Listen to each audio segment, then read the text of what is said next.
언제 들어오십니까? 예.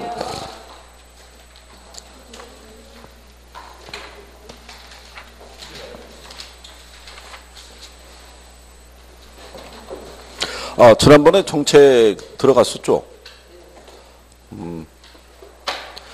그러면 시장 실패 원인을 하실 차례인가요?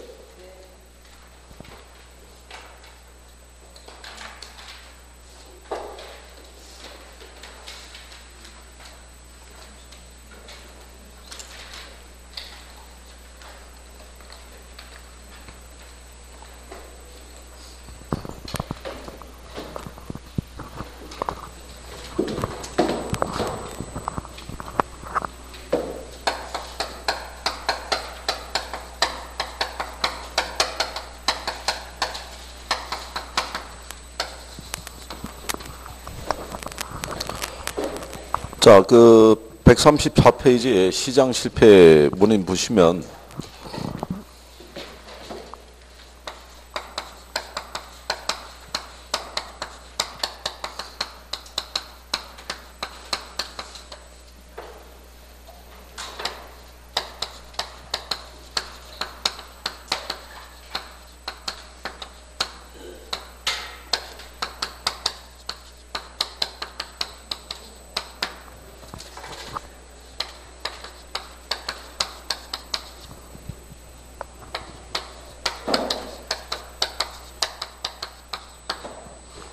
일반적으로 시장 실패 원인 그러면 이렇게 5가지 정도를 제시하는데 요거 위에 있는 애들은 제목적인 부분만 알아두시면 되고요.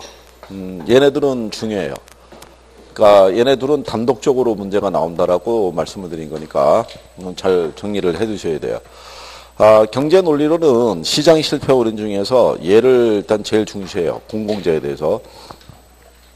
원래 경제학자들이 정부가 시장에 개입하는 것을 별로 좋아하지 않아요. 그래서 시장에 개입하면서 오히려 자원 배분에 왜곡을 초래한다고 해서 별로 좋아하지 않는데 예외적인 게 공공재는 인정을 해줘요. 이건 시장 기구를 통해서는 이게 생산이 잘 안 되니까. 그래서 이게 중시가 되는데 여러분들 시험에는 얘가 더 많이 나와요. 외부 효과에 대한 게. 그러니까 그 2가지를 잘 기억하시면 될 것 같고요. 그래서 시장 실패 원인에서 먼저 간단한 것들은 137페이지 보시면 상단에 불안전 시장이라고 돼 있죠. 예. 이게 이제 독점 등에 대한 문제 이렇게 나오는데 자, 독점이라는 것은 이제 시장에서 생산자가 하나란 얘기죠. 그러니까 생산자가 하나여서 그 사람이 이윤을 독점해 가는 게 문제가 아니라 그 사람들이 이윤을 많이 올리기 위해서는 결국 가격을 올려야 돼요. 그죠? 그러면 가격을 올리기 위해서는 생산량을 줄인다는 얘기죠. 그래서 시장에서 필요한 양보다 적은 양이 생산이 되기 때문에 그게 시장의 실패를 유발한다라고 생각하시면 돼요. 그러니까 시장의 실패가 유발이 되면 균형 상태가 아니라 과대 생산과 또는 과소 생산의 문제가 유발이 된다라고 생각하시면 돼요. 그러니까 얘네들은 독점에 의해서 과소 생산의 문제를 유발하기 때문에 그게 시장의 실패가 유발이 된다. 이렇게 생각하시면 되겠고 정보의 비대칭성은 정보가 부족해서 나타나는 현상을 얘기를 해요. 만약에 생산자가 어떤 상품을 1,000원에 공급을 해요. 그럼 소비자가 얘를 1,000원에 주고 구입을 해봤더니 이게 품질이 아주 안 좋은 거예요. 그러니까 품질이 안 좋으니까 이 상품에 대한 소비를 안 하려고 그러겠죠. 그러면 생산자가 물건이 안 팔리니까 그 다음에 얘를 가격을 800원에 낮춰서 다시 시장에 공급을 해요. 그러면 품질에 맞게끔 가격이 조정이 된다 싶어서 다시 구매해봤더니 품질은 이전보다 더 떨어진 거예요. 그러면 소비자들은 이 상품의 가격과 품질에 대해서 의구심을 갖게 되고 그러면 더 이상 거래를 들지 않을 거 아니에요. 그죠? 그러면 시장에서 필요한 만큼에 대한 자원 배분이 이루어지지 못하기 때문에 또 시장의 실패가 유발이 된다. 또 이렇게 얘기를 해요. 그래서 정보의 비대칭성도 시장 실패의 원인에 해당이 되고요. 규모의 경제에 대한 부분은 규모의 경제라는 것은 장기적으로 생산을 늘리면 늘릴수록 평균 비용이 감소되는 것을 규모의 경제라고 얘기를 해줘요. 그죠? 아니 이거 처음 들으세요? 있죠? 들어봤잖아요. 근데 왜 표정이 왜 그러세요? 아, 얘네가 중요하고 얘네 안 중요하다 그러니까? 그래. 자, 규모의 경제라는 거는 장기적으로 생산량을 증가할수록 이 평균 비용을 감소시키는 걸 얘기해요. 그러면 이 평균 비용이라는 거는 단위당 생산 원가를 생각하시면 돼요. 그죠? 평균 비용은 총 생산비를 총 생산량으로 나눠서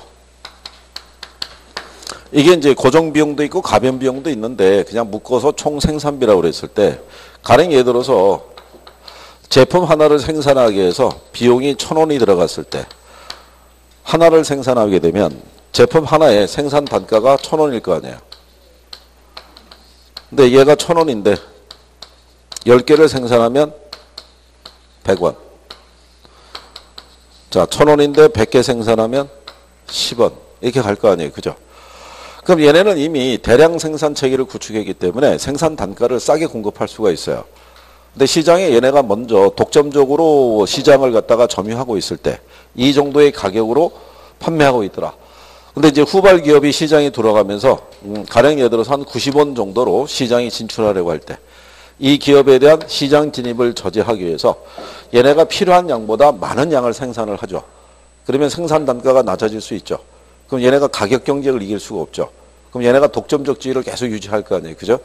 자기의 어떤 지위를 계속 유지하기 위해서 필요 이상으로 과대 생산의 문제를 유발한다고 보시면 돼요. 그래서 시장의 실패가 유발이 되더라. 그렇게 정리하시면 되겠고. 그래서 얘네들이 다 시장 실패 원인에 해당이 된다. 이렇게 보시면 되겠고요. 그 다음에 공공재에 대한 부분이 있어요.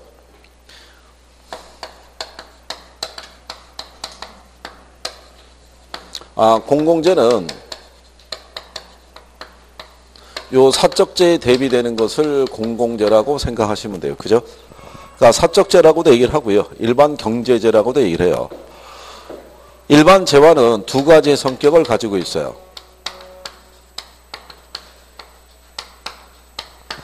경합성하고 배제성에 대한 두 가지 성격을 가지고 있더라. 공공재는 136페이지 하단에 가면 공공재라고 있어요. 그죠? 자, 일반 재화는요. 소비하는 과정에서 다른 사람과 경쟁을 펼쳐야 돼요. 왜 그러냐면 우리에게 주어진 자원이 한정되어 있기 때문에 무한대로 시장이 공급할 수는 없어요. 여러분들이 소고기 아시죠? 우리가 이제 소고기의 소비량이 많은데 그렇다고 해서 소고기에 대한 생산량을 무한대로 계속 시장에 공급해 줄 수는 없고 매년 우리가 소고기를 갖다가 공급하기 위해서는 계속 사육을 해서 시장에 공급되는 양은 일정한 양밖에는 공급이 안 돼요. 그러면 누군가가 요만큼을 소비하게 되면 또 다른 누군가는 이만큼을 덜 소비할 수밖에 없겠죠. 그러니까 소비하는 과정에서 뭐가 발생한다는 거예요. 경쟁이 발생하는 거예요. 근데 만약에 모든 사람들이 소고기를 더 많이 선호한다 그러면 매번 소고기 파동이 나올 거 아니에요. 그러면 정부 입장에서는 소비하는 양을 조절하기 위해서 한 달에 소득이 1,000만 원 미만인 사람들은 소고기 사 먹지 말아라 얘기하면 또 뒤집어질 거 아니에요. 그러니까 뭐를 갖고 조정하냐면 가격을 갖고 조정하는 거예요. 소고기 한 근의 가격과 돼지고기 한 근의 가격을 차별화를 두면 소득 수준에 따라서 소비하는 게 달라지겠죠. 네, 그런 식으로 시장에서 이제 소비를 유도한다고 보시면 되고, 그 다음에 소고기를 소비하는 과정에서 소비에 대한 대가를 지불하지 않으면 소비로부터 뭐를 당하겠어요? 배제성을 당하죠. 우리가 정육점 앞에 가서 소고기를 한 하루 종일 째려보고 있으면 주인이 나와가지고 한 그릇 그냥 툭 썰어주는 경우 있어요, 없어요? 뭐를 줘야 돼요? 돈을 줘야 되는 거예요. 그러니까 대가를 지불하지 않으면 소비로부터 배제당하는 성질을 갖고 있는 게 일반 경제대인데 반해서 공공재는 얘하고 다르게 이 성격이 있다는 거예요. 얘는 소비하는 과정에서 다른 사람과 경쟁을 할 필요가 있어요, 없어요? 그러니까 얘는 공동 소비가 가능하다는 거예요. 그렇죠. 자, 대표적인 순수 공공재를 우리가 국방과 또는 치안 서비스를 얘기한다고 그랬죠. 얘를 소비하는 과정에서 다른 사람과 경쟁해야 하네요. 매일 오전이면 인천공항을 통해서 외국인들이 우리나라에 입국을 하죠. 그럼 걔네가 입국했다고 해서 우리나라 국민하고 이거 가지고 경쟁할 필요가 있다 없다? 없죠. 입국하는 순간에 자연스럽게 이 서비스는 다 제공받는 거 아니에요. 그죠? 그 다음에 이 서비스를 제공받는 과정에서 여기에 대한 어떤 대가를 지불하지 않았다고 해서 이 소비로부터 배제당하는 경우가 없어요. 그죠? 우리가 돈 안 냈다고 그래가지고 여러분들이 만약에 험한 꼴을 당하고자 했을 때 경찰관이 와가지고 보호해주기 앞서서 인적사항을 조사한 다음에 돈을 안 냈기 때문에 이번 서비스는 제공받지 못한다. 이런 건 없잖아요. 그죠? 그러니까 대가를 지불하지 않았다라서 소비로부터 배제당하진 않아요. 그래서 이게 존재해요.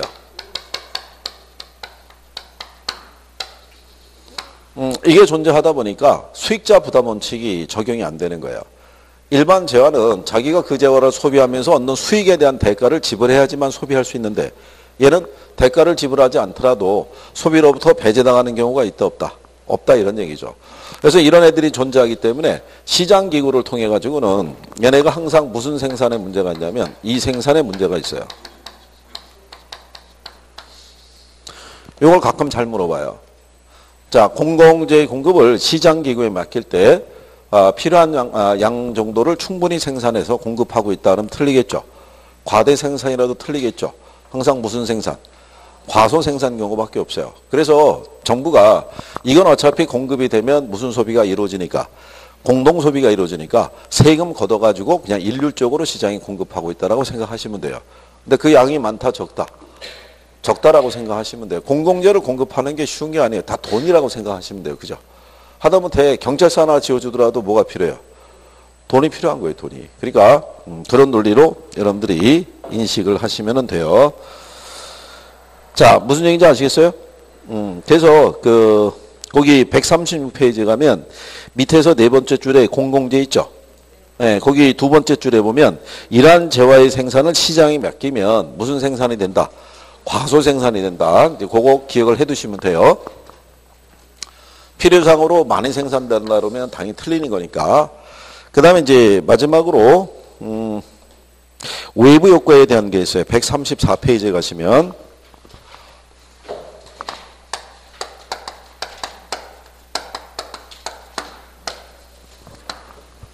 자, 여기 외부 효과는요.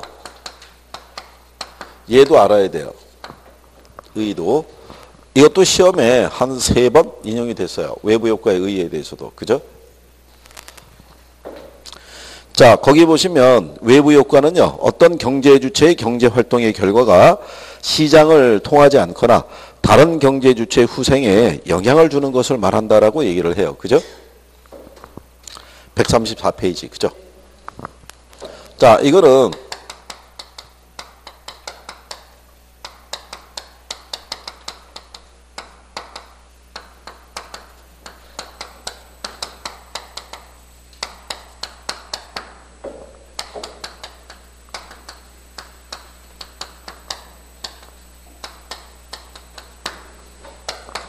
이거는 어떤 경제 주체의 경제 활동이 시장 기구를 통하지 않고요. 거래 당사자가 아닌 누구에게? 제3자에게 영향을 주는 것을 우리가 무슨 효과? 외부 효과라고 얘기를 해요. 여기 보면은 경제 활동이라고 돼 있는데 경제 활동의 대표적인 게 생산하고 소비를 가리켜요. 그래서 이 외부 효과는 생산 과정에서 발생할 수도 있고요. 소비 과정에서도 발생할 수 있어요. 무슨 말인지 아시겠죠? 시험에 그렇게까지도 한번 인용을 하게 된 거예요. 자, 그러면 외부 효과의 종류를 보게 되면요. 우리 교재는 정예비 효과가 먼저 나와 있죠. 예, 옆 페이지에 135페이지 가면 상단에 부예비 효과라고 있어요.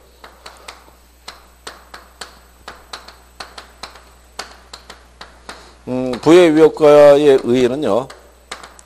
경제주체의 경제활동이 시장기구를 통하지 않고 거래 당사자가 아닌 제3자에게 미치는 무슨 효과? 불리한 효과예요. 이거를 가져다 주면서도 거기에 따른 대가를 지급한다 안 한다. 네, 대가를 지급하지 않는 것을 부예비 효과. 그러면 얘에서 나타나는 내용을 보게 되면 부예비 효과는요. 사적인 비용하고요. 사회적 비용이 있으면 무슨 비용을 더 크게 한다. 이걸 크게 해줘요. 그죠? 그럼 사적인 편익이 있고 사회적인 편익이 있으면 이 편익을 더 크게 해요. 그래서 얘는 시장에서 과대 생산과 과대 소비의 문제가 유발이 돼요. 그러니까 일반적으로 여러분들은 생산 과정에 있을 때 외부 효과를 주로 물어봐요. 그죠? 그러면 여기서 얘기하는 사적 비용은요. 생산자가 부담하는 비용을 사적 비용이라고 보시면 되고 여기 있는 사회적 비용이 있죠. 사회적 비용은 요거는 사적 비용 플러스 외부 비용의 합으로 되어 있어요. 이렇게. 그래서 요 외부 비용이라는 거는 생산에 참여하지 않는 사람들이 부담하는 비용이라고 생각하시면 돼요. 요게. 여러분들 시험에는 사회적 비용에 대한 것만 지문으로 단어 하나로만 나온 거예요. 부의 예비효과가 유발이 돼서 발생하는 비용이 있죠. 그걸 무슨 비용이라고? 사회적 비용이라고 기출에서 인용한 거예요. 예를 들어서 H시멘트라는 공장이 있는데 여기서 시멘트를 생산을 해요. 그러면 얘를 생산하기 위해서는 생산비가 발생하겠죠. 네, 그래서 이 생산비가 만약에 10,000원이라고 가정하자고요. 그럼 얘네들은 요 생산비 기초에서 판매가가 책정이 될 거 아니에요. 그래서 판매가를 10,000원에 책정을 해서요. 시장에 10만 톤을 공급하고 있다라고 가정하는 거예요. 그러면 시장에 있는 소비자들은 이 시멘트를 소비할 때 얼마를 주고 사고 있다고 생각하냐면 10,000원을 주고 있다고 생각하겠죠. 소비를. 근데 얘네가 이거를 생산하는 과정에서 각종 오염물질이 배출될 수 있어요, 없어요? 그럼 이걸로 인해 가지고 뭐 각종 호흡기 질환이라든가 두통이라든가 이런 부작용을 초래하겠죠. 그러면 나중에 이거들을 정화시키는 비용이 만약에 한 20,000원이 들어간다라고 가정하자고요. 그러면 여기 시멘트 공장에서는 이 비용에 대해서 인식을 한다, 안 한다? 인식은 안 하죠. 환경은 자기 소유가 아니니까. 자기 소유는 시멘트 공장이잖아요. 이 공장에서 제품을 생산할 때 발생하는 생산비만 책임을 지는 거예요. 그러니까 이거는 자기가 인식을 못해요. 그러면 소비자들은 10,000원을 주고 사는 게 아니라 얼마? 30,000원을 주고 소비하는 거랑 똑같은 거예요. 그죠? 그러면 이 비용은 생산에 참여하지 않는 소비자들이 지금 부담을 지고 있잖아요. 그러면 이런 문제가 발생하게 되면 각종 민원이 제기될 거고, 그러면 일반인들은 오염원을 추적하기가 힘들죠. 그럼 이제 정부가 오염원을 추적하겠죠. 얘네를 잡았겠죠. 행정상의 제재를 하고 이거를 방지할 수 있는 시설을 설치하라고 그러겠죠. 그러면 이게 시설을 추가로 설치하게 되면 비용이 얼마가 추가가 되겠어요? 그렇죠. 20,000원이 추가가 되겠죠. 그럼 얘네 생산비가 30,000원으로 올라가잖아요. 그러면 얘네도 어떻게 해야 돼요? 판매가를 10,000원에 둘 수는 없죠. 그렇잖아요. 그럼 얼마로 올려야 돼요? 그럼 30,000원 올리기 위해서는 어떻게 해야 돼요? 올리기 위해서는 공급을 줄여야죠. 공급을 줄여야지 가격이 올라갈 거 아니에요. 그렇죠? 그러니까 이게 완전한 그림은 아닌데 기본소에 이제 그림의 모양이 그렇게 나와 있으니까 여기 요 공급 곡선은요. 이때 공급 곡선은 이 비용만 반영한 상태의 공급 곡선이에요. 무슨 비용? 사적인 비용. 그러니까 애초에 얘네들은 10,000원만 생각한 거 아니에요. 그죠? 그러니까 요 가격 하에서 지금 10만 톤이 생산이 된 거잖아요. 그러니까 요거는 시장에서 봤을 때 무슨 생산? 과대 생산이죠. 근데 정부가 규제를 하게 되면 이 시설을 설치해야 될 것이고 생산비가 증가하니까 가격을 올려야겠죠. 올려야 되니까 결국 얘네들은 공급을 어떻게 해야 돼요? 줄이겠죠. 그럼 이때 이 공급 곡선은 무슨 비용이 반영이 돼 있다? 네, 사회적 비용이 반영된 상태의 공급 곡선이라는 거야. 그러면 이렇게 가격을 올려서 거래량을 줄여서 한 5만 톤 정도를 이렇게 생산하고 가격은 3만 원 이렇게 올라가겠죠. 그럼 이때 5만 톤이 사회적으로 봤을 때는 무슨 생산? 최적 생산의 형태가 된다라고 얘기해 주는 거예요. 그러니까 규제되기 전에는 과대 생산이 이루어지겠죠. 그렇잖아요. 규제 후에는 적정량이 이제 생산이 되기 시작하는 거예요. 무슨 말인지 아시겠어요? 그래서 부의 효과가 발생하면 공급 곡선은 어느 쪽으로? 좌측으로 이동시키는 거예요. 어느 쪽으로? 좌측으로. 이게 일부 교재 보면 정의 외부 효과는 이거는 수요 곡선을 상향 이동시키고 부의 외부 효과는 공급 곡선을 이렇게 상향 이동시킨다 뭐 이런 식으로 표현하는데 얘가 상향 이동하면 가격이 어떻게 돼요? 수요 곡선이 상향 이동하면 가격이 올라갈 거 아니에요. 공급 곡선이 상향 이동하면 가격이 어떻게 돼요? 얘도 올라갈 거 아니에요. 이게 방향이 상이면 다 올라간다고요. 방향이 하면 다 내려가는 거예요. 이게 상으로 표현하면은 다 초과수의 상태 얘기하는 거예요. 위에서 논다는 얘기는. 이렇게 잘라가지고 얘가 지금 좌측으로 이동했잖아요. 표현 방향으로는 좌상향이라고 얘기하는 거예요. 그럼 공급이 감소한 상태죠. 예, 그러니까 초과수의 상태니까 가격이 상승하는 거예요. 만약에 수요 곡선이 이쪽으로 가게 되면 우상향으로 이동했다고 그래요. 이거 수요가 증가하는 거니까 이것도 가격이 상승할 거 아니에요. 그죠? 근데 지난번에 얘기했지만 여러분들이 이 방향은 안 물어봐요. 그냥 좌측, 우측 이동한다니요. 그 정도만 정리하시면 돼요. 무슨 말인지 아시겠죠? 그래서 이게 이제 부의 외부 효과에 관한 부분이고요. 이런 식으로 이 비용이 여기에 반영이 된 것도 있죠. 예, 이걸 외부 비용, 여기 있는 사회적 비용이 이제 내부화됐다라고 그래요. 치유하는 방법 중에 하나가 생산비에 반영을 해줬잖아요. 그죠? 예, 생산비에 반영을 한 것을 뭐라고 그런다? 내부화 시켰다라고 얘기를 해요. 생산자가 이제 부담하는 상태로 바뀐 거 아니에요. 무슨 말인지 아시겠어요? 자, 그래서 거기에 나와 있는 대로요. 그 135페이지 가시면 상단에 부의 외부 효과 나와 있죠. 예, 거기서 니은에 보면 부의 외부 효과를 발생시키는 재화의 배분을 시장에 맡기면 사회적으로 적정량보다 많이 생산되는 비효율이 발생한다. 이렇게 돼 있어요. 그죠? 예, 그래서 이제 거기 보시면 자, 이거를 이제 그 생산의 비효율이 발생하니까 정부가 규제해서 적정량만큼 생산되도록 규제를 하더라라고 얘기를 한 거죠. 그래서 거기에 대한 내용 정도 여러분들이 정리하시면 되겠고요. 그 다음에 134페이지 보시면 정예외부 효과라고 있어요. 그죠?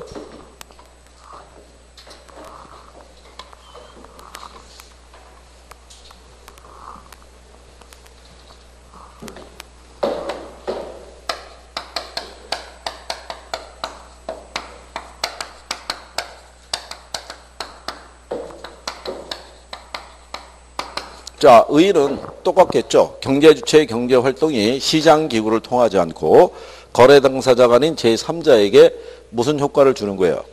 유리한 효과. 어떤 혜택을 갖다가 주면서도 거기에 따라서 대가를 요구한다, 안 한다. 안 하는 것을 우리가 정예외부 효과라고 얘기를 해요. 그럼 내용을 보면 얘는 사적인 비용이 있고 무슨 비용이 있을 때? 예, 사회적 비용이 있을 때 무슨 비용이 더 큰 거예요? 사적인 비용이. 그럼 사적인 편익이 있고 무슨 편익이 있을 때? 사회적 편익이 있을 때. 만약에 사회적 편익이 사적 편익보다 크잖아요. 얘가 얘보다. 얘가 얘보다 크면 정부는 시장에 개입해야 돼요. 네? 사회적 편익이 사적 편익보다 크면 정부는 시장에 개입한다 안 한다? 상식적으로. 네? 여러분 시험에 나왔던 거예요. 네? 개입해야죠. 얘가 얘보다 크면. 이 조건 하에서는 과소 생산의 문제가 있기 때문에 누가 개입해야 된다? 정부가 개입해야 되는 거예요. 이게 균형 상태가 됐었을 때만 이게 자원 배분이 효율적인데 사회적 편익이 사적 편익보다 큰 경우가 정예외부 효과죠. 네, 얘는 시장에서 과소 생산과 과소 소비의 문제가 발생한다고요. 그렇기 때문에 이것도 시장 실패가 되는 거예요. 그러니까 누가 개입을 해야 된다는 거예요. 정부가. 무슨 말인지 아시겠죠? 예, 그래서 자, 근데 여기 있는 요 정예외부 효과에서의 사회적 비용은요.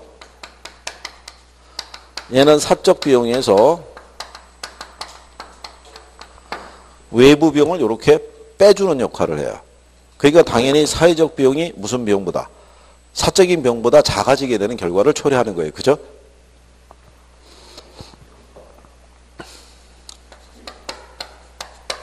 지방에 시라고 하는 도시가 있는데요. 이 도시에 중심지가 하나 있어요. 자, 이 중심지에는 이제 각종 기업이나 관공서나 이게 다 여기 직결되어 있고 여기로부터 한 외곽에 주거지가 이렇게 존재하는데 이 주거지에 있는 사람들은 다 일로 출퇴근을 해요. 출퇴근을 하는데 중간에 이렇게 산 같은 장애물이 있어서 바로 이게 직선거리는 가지를 못하고 이렇게 우회해서 이렇게 출퇴근을 해야 되는 그런 경우가 존재해요. 그러면 이 사람들의 입장에서는 우회해서 여기까지 도달해야 되니까 그만큼의 무슨 비용이 많이 들겠어요? 교통비용이 많이 들 거 아니에요. 그러니까 최소한 1시간 이상 걸린다 이런 얘기죠.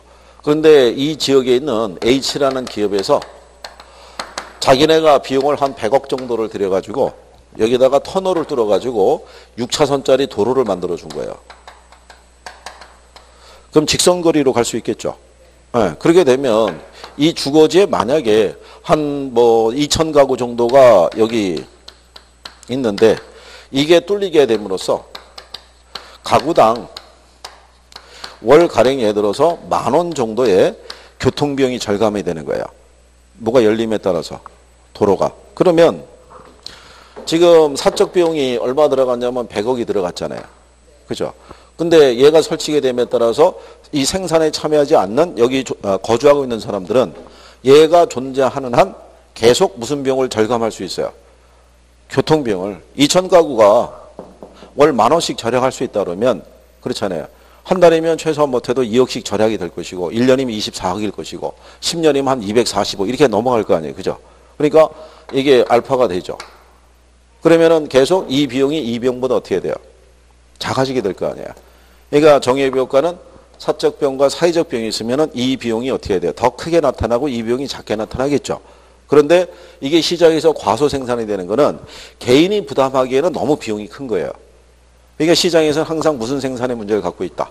과소 생산의 문제를 갖고 있으니까 정부가 보조금을 지급해 주든가 아니면 명예를 줘요. 그래서 이 도시에서는 여기 6차선 도로의 이름을 아산로라고 명칭을 준 거예요. 그게 그 기업의 창업주의 아우가 아산이라고 그래요. 저희 풍납동에 가면은 그 병원도 있죠. 그거 얘기하는 거예요. 그래서 이런 식으로 나타나는 게 무슨 효과다? 정예의 효과라는 거예요. 요거는 무슨 말인지 하시겠어요? 이거? 자, 그래서 얘 항상 과소 생산, 얘는 무슨 생산? 과대 생산의 문제를 갖고 있다는 것을 구별하시면 되겠고요.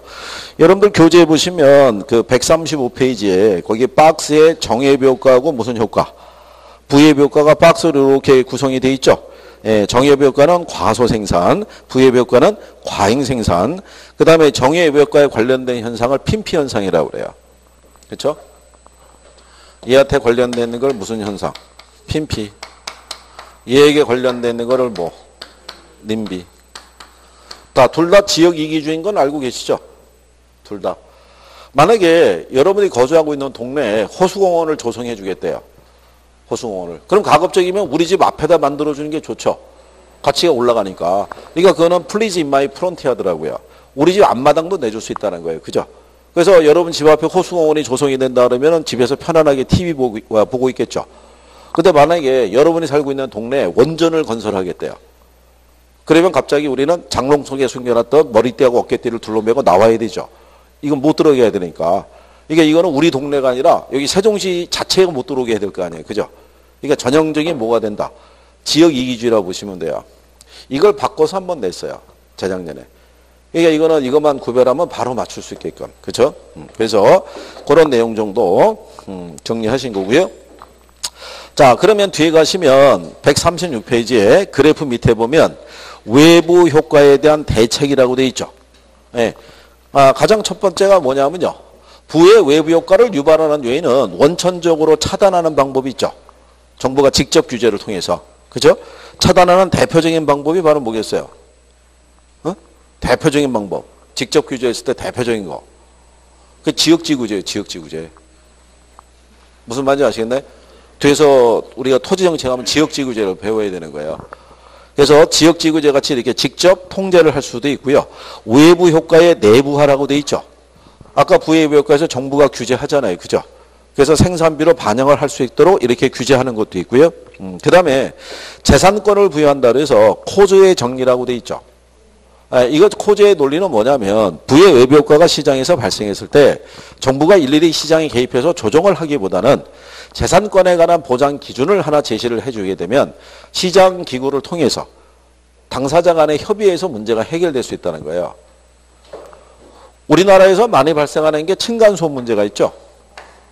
층간소음에 대한 보상 기준이 법원에 의해서 가이드라인이 한번 제시가 된 적이 있어요.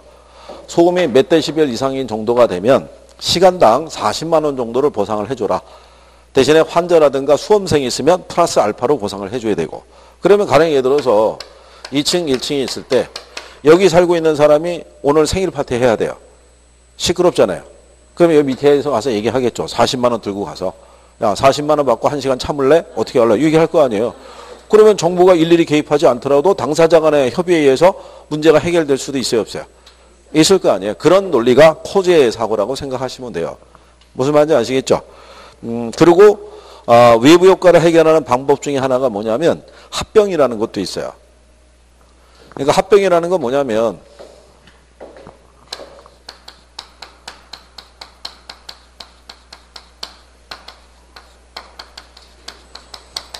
연탄 공장 주변에 세탁소가 있으면 이 연탄 공장으로 인해서 세탁소 주인은 피해를 볼 수 있죠. 연탄 가루가 날리니까. 그런데 연탄 공장 주인은 이 사람이 있는 피해에 대해서 신경을 쓴다 안 쓴다? 당연히 안 쓰겠죠. 그런데 어찌어찌 하다 보니까 얘를 인수했어요. 연탄 공장 사장이. 그러면 연탄 가루 날리는 거에서 신경 쓴다 안 쓴다? 당연히 쓰죠. 자기 건데 이제 세탁소가. 이렇게 합병을 통해서도 문제를 해결할 수 있다는 거예요. 무슨 말인지 아시겠어요? 그래서 외부 효과를 이제 해결하는 그런 방법들이 있다. 이렇게 구별하시면 돼 있고. 그러면 이런 것들을 해결하기 위해서 정부가 개입하잖아요. 그죠? 정부가 개입하면 이런 시장 실패 문제를 완벽하게 치유할 수 있어요, 없어요? 당연히 완벽한 거 없죠. 그게 오히려 정부의 개입이 여러 가지 부작용을 초래할 수도 있죠. 그거를 정부의 실패라고 얘기를 해요. 거기 137페이지 하단에 가면 정부의 시장 개입과 정부의 시장 실패 이렇게 나오잖아요. 그죠? 그래서 그렇게 정리하시면 되겠고요. 그 다음에 뒤로 가시면 정부의 시장 개입 수단이라고 나와 있어요. 그죠? 거기는 이제 별표하시는 거예요. 별표를. 시장 실패는 규모의 경제가 네. 잘 이해가 안 가거든요. 객관식으로 한번 이거 틀린 걸 생각 안 할 것 같아요. 이게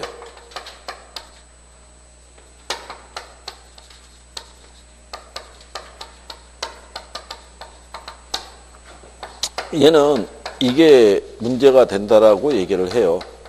그러니까 아까 얘기한 것처럼 규모의 경제라는 것은 평균 비용이 감소되는 걸 얘기한다고 그랬잖아요. 그럼 평균 비용이 감소된다는 것은 장기적으로 생산을 늘리면 늘릴수록 단위당 생산 원가를 줄일 수 있다는 얘기예요. 그 먼저 시장에 진입한 기업이 있죠. 예전에 우리나라 치약 하게 되면 여기서 나온 치약 하나밖에 없었죠. 이게 얘네가 독점이었어요. 그러면 얘네는 많은 양이 이미 생산이 되고 있을 거 아니에요. 그렇죠? 대량 생산 체계를 갖추고 있는 상태에서 후발 기업이 이 시장에 들어오려고 하는 거예요. 그러면 얘네는 평균적으로 한 1000개 정도를 생산해서 예를 들어서 한 500원 정도의 그 가격을 받고 있었는데 얘네가 후발 기업이니까 가격 경쟁을 하기 위해서 한 450원 정도로 책정해서 들어오려고 그러잖아요. 그럼 얘네는 1000개를 생산하는 게 아니라 10,000개로 생산을 확 늘려버리는 거예요. 그러면 단가가 떨어질 거 아니에요. 한 100원 정도로. 그럼 얘네가 가격 경쟁으로 못 들어오죠. 시장에. 그래서 자기의 어떤 독점적 지위를 계속 유지하기 위해서 시장에서 필요한 양보다 무슨 생산을? 과대 생산을 유발하게 된다는 거예요. 그래서 시장이 실패를 유발할 수도 있다라고 얘기를 해줘요. 근데 이거는 시험상에서 단독으로 나오고 그럴 내용은 아니고요. 그냥 시장의 실패를 유발하는 원인 중에 불안전 경쟁과 정보의 비대칭성과 그다음에 규모의 경제 등이 있다라는 정도로 나오지 얘를 가지고 끄집어내서 출제하고 그러진 않아요. 근데 단 얘는 어디서 추가로 하셔야 되냐면 경제에서 우리가 공급 측면에서 생산비 곡선할 때 있죠. 그때는 정리를 해야 돼요. 가끔 나오니까. 그쪽에서. 그러니까 이쪽에서는 그냥 뭐 제목적인 수준이라고 생각하시면 돼요. 여기에서. 자, 그 다음에, 거기 138페이지에 가시면 그 정부의 시장 개입 수단이라고 되어 있어요. 그래서 직접 개입이라는 게 있고 간접 개입이 있고 토지용 규제가 있죠. 여기서는 직접 개입하고 간접 개입을 구별할 수 있으시면 돼요.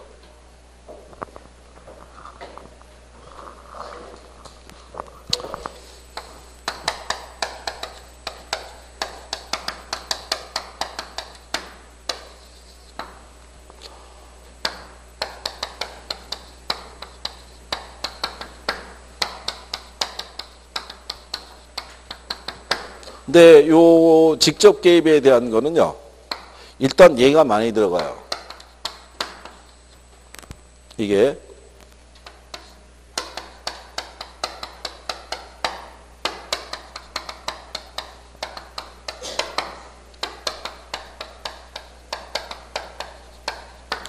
주로 앞에 공채가 들어가는 애들이 있죠. 네, 이런 애들이 많이 들어가는 거예요. 그러니까 공공투자사업이라든가 공영개발이나 공공토지 비축이라든가 아니면 공공주택 공급 있죠. 즉 정부가 시장에 개입해서 수요자라든가 공급자의 역할을 수행하는 케이스 있죠. 이런 것들이 대부분 무슨 개입이다? 다 직접 개입이라고 생각하시면 돼요. 직접 개입. 근데 여기 있는 요 간접 개입 있죠. 간접 개입은 얘는 각종 세금이라든가 부담금이라든가 또는 대부 비율 있죠. 네? 네, 이런 걸로 언급이 되면 다 무슨 개입이에요? 다 간접 개입에 해당이 돼요. 그래서 구별은 어렵지 않게 줘요. 구별은. 그래서 가령 예를 들어서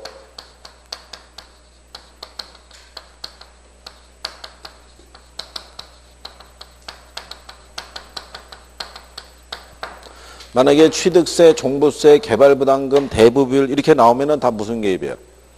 예, 다 간접 개입이라는 거예요. 뭔 얘기인지 아시겠죠? 예, 실전에서도 구별할 수 있느냐를 출제를 했었어요. 근데 가끔 활용을 한 번씩 할 거예요. 그러니까 정리하시는 게 필요해요. 그죠? 그러면 여러분들 거기 교재에 보시면 138페이지에 토지은행 제도라고 돼 있죠. 이게 이제 그 토지 정책 수단 안에서 이제 설명이 될 수도 있는 건데 우리 교재는 앞으로 빠져나와 있으니까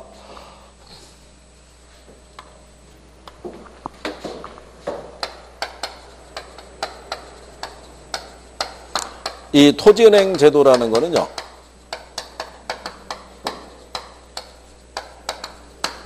토지 비축 제도를 얘기를 해요. 그죠? 그러면 우리나라에서도 이 토지 비축 제도는 운영이 되고 있어요? 안 되고 있어요? 토지 비축 제도. 네? 운영을 하고 있어요. 이것도. 우리나라에 보면 토지주택공사 있죠. 네, 거기에 토지은행 계정을 마련해 놔서 걔네가 관리를 하고 있어요. 비축 토지를. 그래서 여러분들 아시는 국토교통부 장관이 있죠. 그 사람이 10년을 단위로 토지 비축 계획을 수립을 해서 보고를 하도록 되어 있어요. 그러니까 우리나라에도 현재 이 제도가 있다 없다. 제도가 존재해요. 공공토지 비축에 관한 법률이라고 존재하는 거예요. 그래서 현재 운용이 되고 있다라고 인식을 하셔야 돼요. 가끔 여러분들에게 현행 우리나라에서 시행되고 있는 법령이 아닌 거 이렇게 물어볼 때가 있어요. 네, 그러니까 그 안에 이 제도도 현재 운영이 되고 있다라고 생각하시면 되는 거예요. 무슨 말인지 아시겠죠? 네, 그래서 거기 여러분들이 보시면 박스에 138페이지에 자 토지은행 제도 보면 니은에 우리나라 토지은행 제도라고 돼 있잖아요. 그래서 자 설치 및 운영 한국토지주택공사의 토지은행을 설치하고 토지주택공사의 고유계정과 구분해서 운영하고 있다 이렇게 해놨잖아요. 그렇죠? 그러면 얘네는 제목에서 대부분 설명해요. 토지은행 제도에 대해서 가령 예를 들어서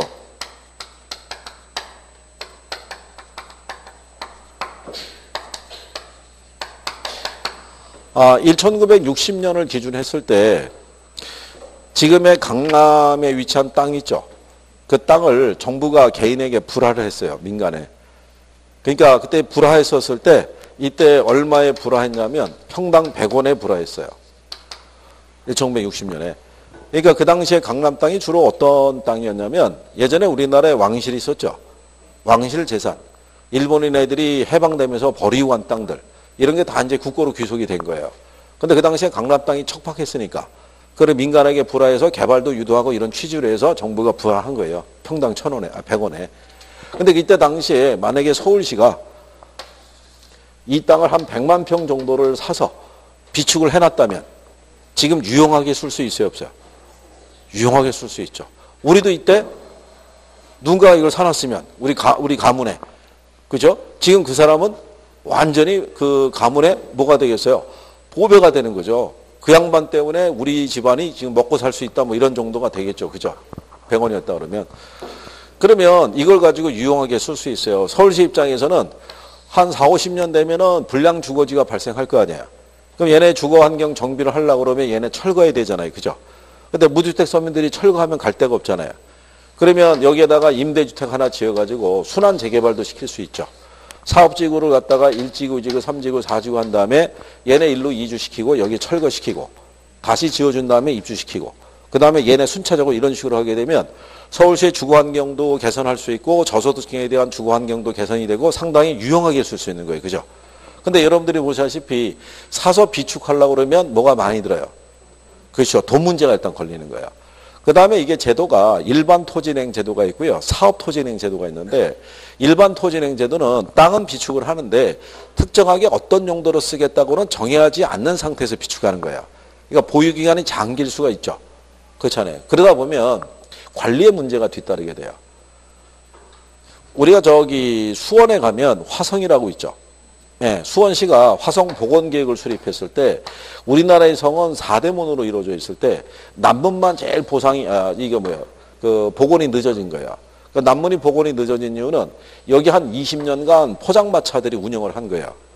근데 이게 나중에 이거 복원한다고 그냥 나가라고 그러면 이 사람들이 못 나갈 거 아니에요. 생존권이 걸렸으니까. 그래서 보상 문제의 협의 때문에 이게 제일 늦어진 거예요. 그러니까 그냥 낮에생채로 방치하게 되면 뭐 무허가 판자촌이라든가 이렇게 불법적으로 음식점이 들어선다든가 이런 문제가 발생할 수 있어요. 그러니까 가장 큰 건 비용 문제가 있고 관리 문제가 뒤따르는데 그거보다도 훨씬 더 이 제도는 아주 좋은 제도로 갈 수 있어요. 그렇잖아요. 그러니까 비용이 많이 들어서 그렇지. 그러니까 이걸 시행하려고 그러면 정부나 지자체가 재정 자립도가 좋아야 돼요. 돈이 있어야지 할 수 있는 제도인 거예요. 그래서 우리나라도 어쨌든 운영을 하고 있다라고 생각하시면 돼요. 그리고 가만히 생각하면 이 땅을 사서 비축을 하는 기관이 정부나 지자체잖아요. 그죠? 그러면 무분별하게 쓰겠어요? 계획적으로 쓰겠어요? 그렇죠. 계획적으로 이용할 수 있다는 강점이 있을 것이고 개발액 자체도 원천적으로 환수가 될 것이고 이 토지를 개발해서 운영을 하게 되면 돈이 있는 사람보다는 무주택 서민이라든가 저소득층을 위한 주택이나 택지 공급에 주로 쓸 거 아니에요. 그죠? 그러니까 그런 면이 강점이라고 생각하시면 되죠. 그래서 여기 보면 장점 나오죠. 박스 안에 보면 개인에 의한 무계획적인 토지 이용을 막을 수 있겠죠. 예, 미개발지를 미리 싼 값에 매수해서 개발이익을 환수할 수 있고 공공용지를 저렴하게 적시에 공급할 수가 있겠죠. 근데 단점이라는 건 결국 뭐겠어요? 돈 많이 들어간다는 거잖아요. 그렇죠? 그 다음에 관리에 대한 부분이라는 것이 역시 대두가 된다 이렇게 돼 있죠. 무슨 말인지 아시겠죠? 그러니까 제목을 잘 기억하시면 대부분 구별이 가능한 거예요. 그죠? 그리고 포인트 되는 것만 잘 기억하시면 돼요. 자, 토지은행 제도를 시행할 때 가장 큰 장점이 토지 매입 비용의 부담이 줄어든다는 것이다. 그럼 틀릴 거 아니에요. 그죠? 네, 그러니까 그런 쪽으로 정리할 수 있으시면 되고. 자, 그러면 그 밑에 가면 토지 정책이라고 나와 있죠.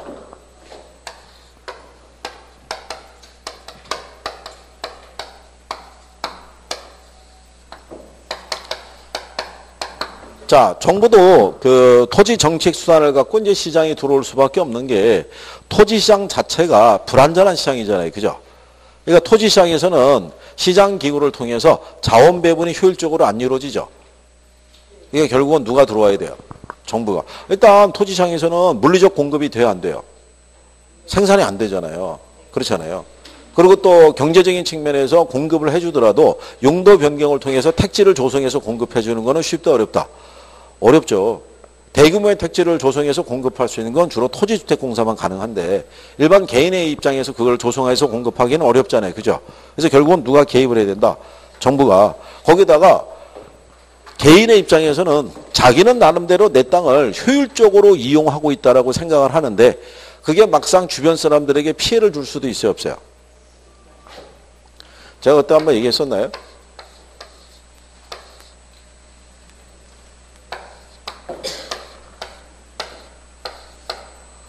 여기 산부인과,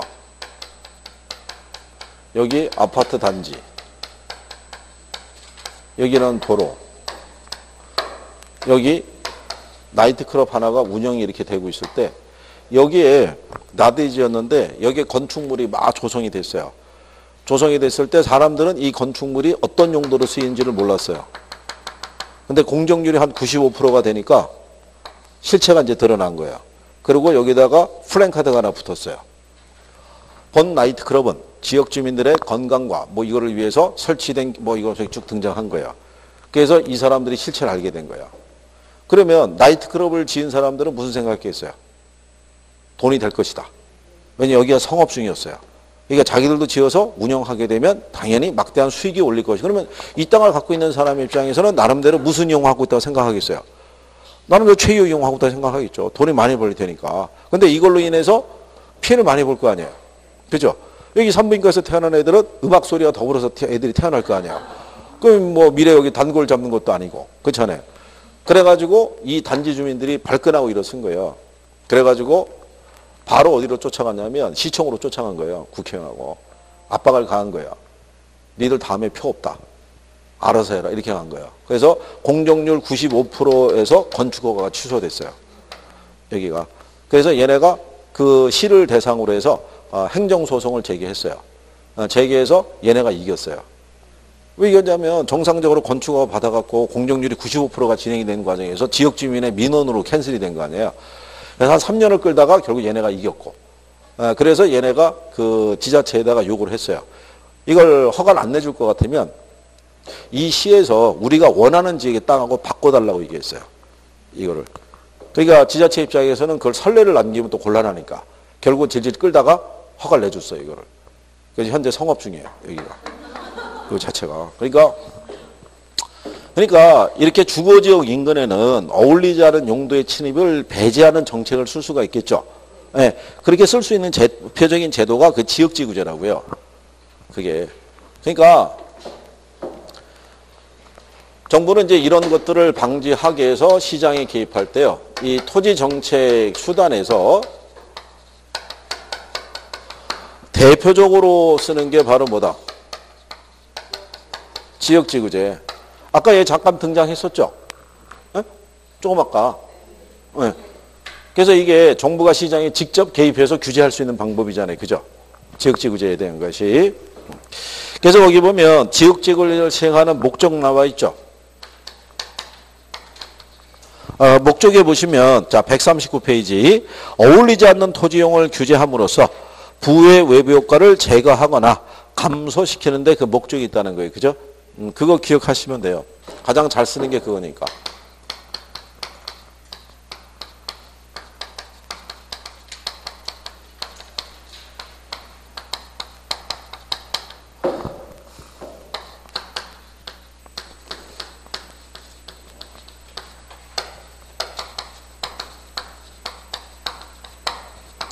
또는 이제 토지용에 대한 효율성을 증대시키는데 그 목적이 있다라고 이렇게 생각하시면 돼요. 그죠?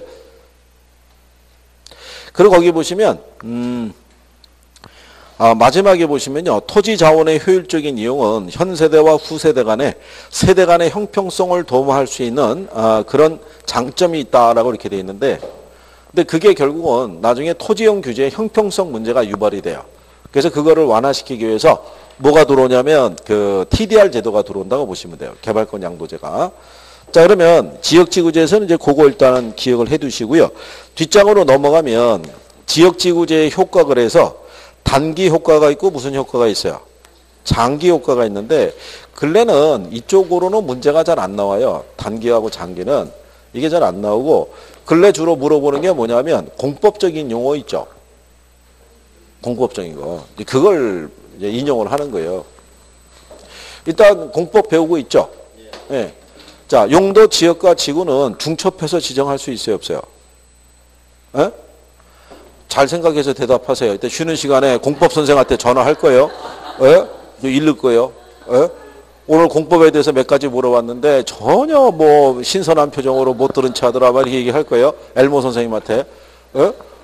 얘기하셔야 되는 게 지역과 지구는 중첩해서 지정할 수 있다 없다.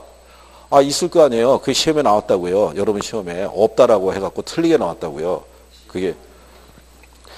하나의 대지에 용도 지구는 중첩해서 지정할 수 있어요, 없어요? 이게 개도 시험에 언급이 됐고요. 그 다음에 우리나라 국토지역은 크게 도시지역, 관리지역, 농림지역, 자연환경 보존지역으로 구분하죠. 도시지역 안에는 주상목록이 있죠. 얘가 일로 들어가서 출제를 또 한 번 한 적도 있어요. 일로. 그리고 여러분들 아시다시피 공동주택 중심의 양환 주거 환경을 보호하기 위해서 지정하는 거를 무슨 주거지역이라고 그래요?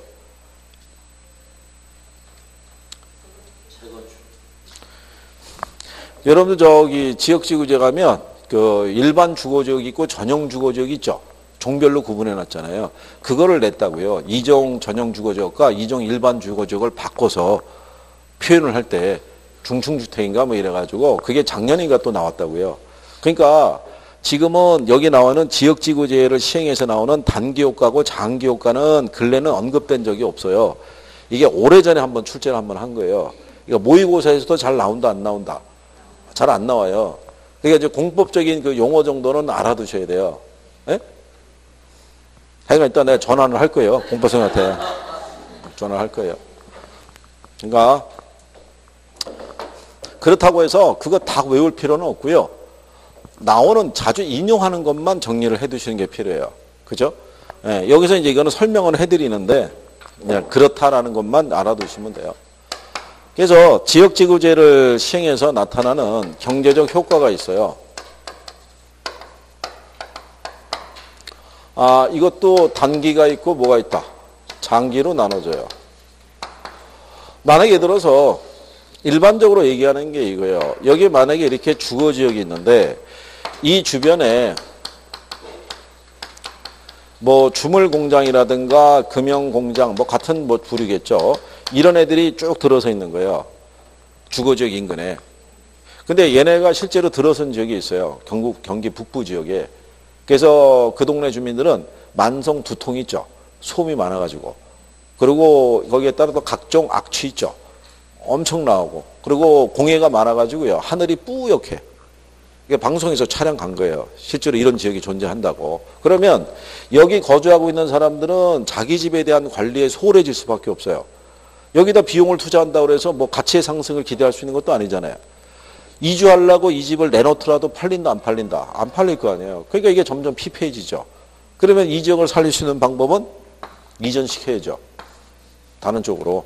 그러면 주거의 기능이 조금씩 회복될 수 있다는 기대 심리가 작용하겠죠.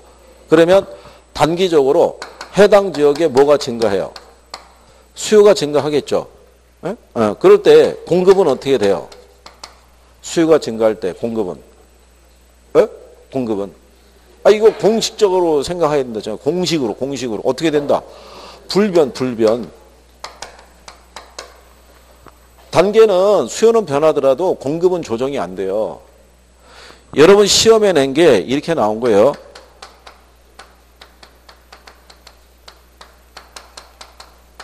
건축 자재 가격이 하락했대요. 그죠? 그럼 시장에서 이 가격의 변화가 나올 거 아니에요. 그렇죠? 그래서 단기와 장기로 물어봤어요. 그렇죠? 자, 건축 자재 가격이 하락했다는 거예요. 그죠?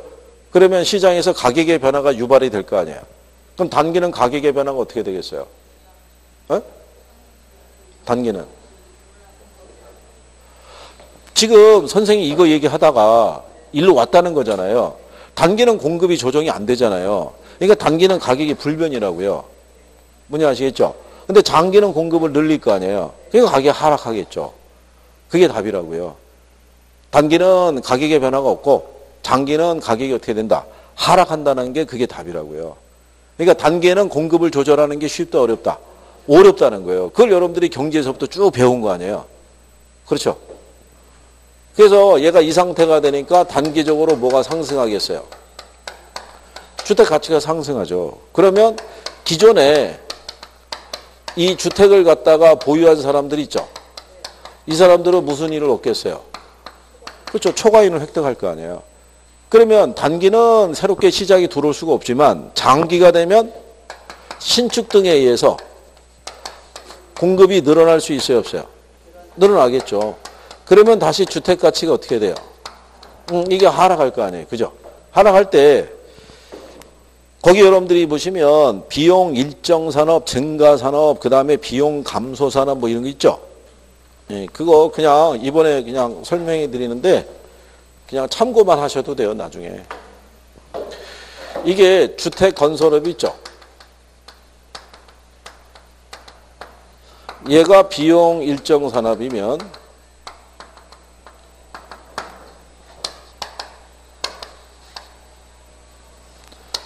주택 가치하고요.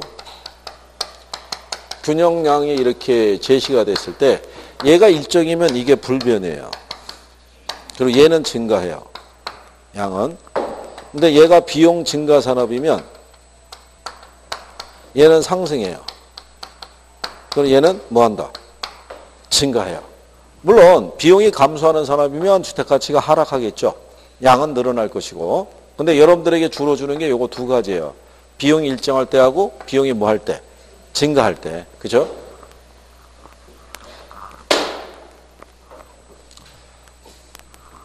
자, 똑같은 건 아닌데 이해를 시켜드리기 위해서 그림은 안 그리셔도 돼요. 이거 시험에 이런 거 안 나와요. 그죠? 근데 이제 이번에 갈 때 한번 설명하면 다음에 돌아올 때 이거는 생략하고 갈 거 아니에요. 그림 그리고 뭐 이런 거는. 자, 이게 지역지구제가 시행이 되기 전에 이 지역의 주택가치가 한 600만 원 선이다라고 가정하고요. 자, 이렇게 돼 있을 때 주택건설업체는 600만 원을 받고 지어줘도 정상이유는 확보가 된다는 가정인 거예요. 주택을 지으려고 그러면 일단 생산 요소가 들어가야죠. 그래서 일반적으로 토지가 있고 노동이 있고 그다음에 뭐가 있다? 자본. 그럼 생산 요소에 대한 대가로 지대와 임금과 그다음에 뭐가 발생하겠어요? 이자가. 그래서 얘가 한 200, 얘가 150, 얘가 150. 그러면 합이 한 500 나오겠죠. 거기다가 생산비에는 생산자 이윤도 들어가니까 이거 100만 원까지 플러스가 돼 있는 거야. 그럼 600만 원 받으면 정상 이윤은 확보될 수 있다는 얘기죠. 그런데 단기적으로 이 지역의 수요가 이렇게 증가했어요. 한 200채 정도.